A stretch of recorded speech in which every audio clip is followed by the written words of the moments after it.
So hey guys, welcome back to the new video. तो यार doctor strange in the multiverse of madness movie में हमें doctor strange के कई अलग अलग वर्जन्स दिखाए गए हैं, जिनमें से कुछ बहुत पावरफुल थे और कुछ काफी वीक थे। तो आज की वीडियो में हम doctor strange in the multiverse of madness में दिखाए गए डॉक्टर स्ट्रेंज के सभी वेरिएंट्स को वीकेस्ट टू स्ट्रॉन्गेस्ट रैंक करेंगे। और अगर चैनल पर नए हो तो चैनल को सब्सक्राइब कर लो और वीडियो को लाइक नहीं किया है तो कर दो। तो अब बिना किसी देरी के वीडियो को स्टार्ट करते हैं। Number 5 defender strange. ये डॉक्टर स्ट्रेंज हमें मूवी की स्टार्टिंग में दिखाया गया था, जहां ये अमेरिका चावेज के साथ बुक ऑफ विशांति को पाना चाहता था, लेकिन इसके और अमेरिका चावेज के पीछे एक मॉन्स्टर पड़ा था, जिसको रोकने के लिए डिफेंडर स्ट्रेंज ने जादू का इस्तेमाल किया, लेकिन इसका सफेद जादू उस मॉन्स्टर को रोकने के लिए काफी नहीं था। तो ये अमेरिका चावेज की पावर अब्सॉर्ब करने लग गया और मॉन्स्टर पर ध्यान न देकर अमेरिका चावेज के साथ बातों में लग गया। और इतनी देर में उस मॉन्स्टर ने डॉक्टर स्ट्रेंज का सीना चीर दिया और इसके बाद अमेरिका चावेज ने डर के मारे पोर्टल खोला और ये दोनों एक दूसरे यूनिवर्स में आ गए। तो यार ये डॉक्टर स्ट्रेंज वीक तो था ही, लेकिन मेरे हिसाब से ये वीक के साथ ही बेवकूफ भी था, क्योंकि यार पहले इससे एक मॉन्स्टर तो रुक नहीं रहा। उस मॉन्स्टर को रोकने के लिए इसे अमेरिका चावेज की पावर लेनी पड़ रही है। तो यार ये वीक तो है ही, और यार अब पावर भी नहीं ले रहा है। मतलब यार इसे मॉन्स्टर तो रुक नहीं रहा है और उसे रोकने के लिए एक लड़की से पावर लेने चला तो अब पावर भी नहीं ले रहा है। मॉन्स्टर पर ध्यान न देकर उस लड़की के साथ बातों में लगा पड़ा है कि तू इस पावर को कंट्रोल नहीं कर सकती, मैं कर सकता हूँ। और यही सब बकवास करने के चक्कर में मॉन्स्टर ने इसे मार दिया। तो यार ये कितना बड़ा बेवकूफ है तुम समझ ही सकते हो। नंबर 4 पे आता है सिनिस्टर स्ट्रेंज। इस स्ट्रेंज ने डार्क होल्ड पढ़ी थी और डार्क होल्ड पढ़ने वाला करप्ट हो जाता है, ये तो तुम्हें पता ही होगा। लेकिन इस कैरेक्टर को डार्क होल्ड से पहले क्रिस्टीन ने करप्ट कर दिया था। मतलब यार ये क्रिस्टीन के चक्कर में इतना पागल हो गया था कि अलग अलग यूनिवर्सेस में अपने ही वेरिएंट्स को मारे जा रहा था। और जहाँ डार्क होल्ड पढ़कर वांडा ने इतनी तबाही मचाई, डॉक्टर स्ट्रेंज ने भी डार्क होल्ड का इस्तेमाल करके वांडा को रोका। वहीं इस कैरेक्टर ने डार्क होल्ड का इस्तेमाल करके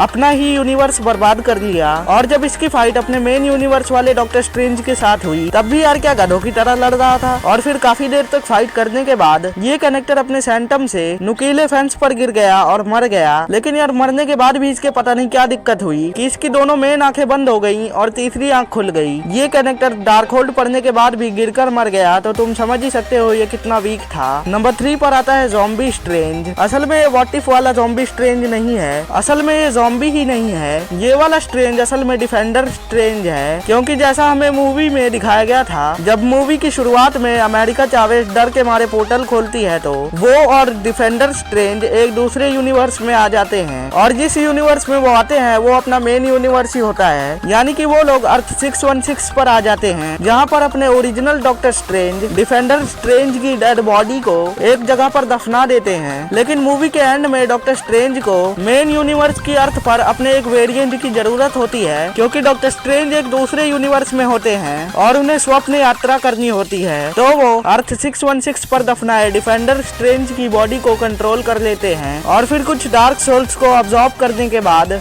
इस डॉक्टर स्ट्रेंज ने वांडा से सही में काफी ज्यादा अच्छी फाइट की। और वांडा जिस टाइम पर इस डॉक्टर स्ट्रेंज से फाइट कर रही थी, उस टाइम अगर इस ज़ॉम्बी स्ट्रेंज की जगह अगर पिछले 2 स्ट्रेंज होते, यानी डिफेंडर स्ट्रेंज और सिनिस्टर स्ट्रेंज, तो इस टाइम पर वांडा इतनी ज्यादा पावरफुल थी कि वो इन दोनों को कुछ सेकंडों में ही मार डालती। लेकिन ज़ॉम्बी स्ट्रेंज ने वांडा से काफी खतरनाक फाइट की, लेकिन ज़ॉम्बी स्ट्रेंज भी लास्ट में पसर गए। लेकिन पसरने से पहले उन्होंने वांडा से बहुत अच्छी फाइट की। तो ये स्ट्रेंज पिछले 2 स्ट्रेंज से तो ज्यादा ही पावरफुल है। और ये ऑफिशियली पावरफुल इसलिए नहीं है कि इसके पास बॉडी डिफेंडर स्ट्रेंज की है, ये पावरफुल इसलिए है क्योंकि इसको अपने मेन यूनिवर्स वाले डॉक्टर स्ट्रेंज कंट्रोल कर रहे थे। बढ़ते हैं नंबर 2 की तरफ। Number 2 doctor strange. हाँ, नंबर 2 पे आते हैं अपने मेन यूनिवर्स वाले डॉक्टर स्ट्रेंज, जिन्होंने की थैनोस को इन्फिनिटी स्टोन्स के साथ भी काफी अच्छी टक्कर दी और बाकी वांडा को रोका, सिनिस्टर स्ट्रेंज को हराया और अमेरिका चावेज की मदद की और डोरमामू से सौदा किया। और भी बहुत सारे तगड़े काम किए हैं डॉक्टर स्ट्रेंज ने। लेकिन नंबर 1 वाला पिछले चारों डॉक्टर स्ट्रेंज से ज्यादा पावरफुल है। वेल वो है अर्थ 838 का डॉक्टर स्ट्रेंज, जिसने कि अकेले ही थैनोस को हरा दिया था। और हराया ही नहीं, उसको जान से ही मार दिया। लेकिन यहाँ पर एक कंडीशन हो सकती है कि हो सकता है ये वाला डॉक्टर स्ट्रेंज ज्यादा पावरफुल ना हो, बल्कि इस यूनिवर्स का थैनोस ही वीक हो। तो डॉक्टर स्ट्रेंज ने उस वीक थैनोस को आराम से हरा दिया हो। वेल ये चीज शायद हो भी सकती है, लेकिन मेरे हिसाब से चाहे यहाँ का थैनोस वीक हो, लेकिन इस यूनिवर्स का डॉक्टर स्ट्रेंज बिल्कुल भी वीक नहीं है। ये वाला डॉक्टर स्ट्रेंज सही में बहुत ज्यादा पावरफुल था। क्योंकि अगर तुमने इस थैनोस की डेथ वाले सीन में थैनोस को ध्यान से देखा हो तो तुमने नोटिस किया होगा थैनोस के पास इन्फिनिटी गॉन्टलेट है और उसमें इन्फिनिटी स्टोन्स भी हैं और इन्फिनिटी स्टोन्स बहुत ज़्यादा पावरफुल होते हैं और इस डॉक्टर स्ट्रेंज ने थैनोस को इन्फिनिटी स्टोन्स के साथ भी हरा दिया, वो भी अकेले ही। तो ये डॉक्टर स्ट्रेंज बहुत ही ज़्यादा पावरफुल है, शायद ये अपने मेन यूनिवर्स वाले डॉक्टर स्ट्रेंज से भी ज़्यादा पावरफुल था। वेल यही थी आज की वीडियो, तुमको कैसी लगी कमेंट करके बता। बाकी मैं मिलता हूँ अगली वीडियो में, तब तक के लिए बाय बाय।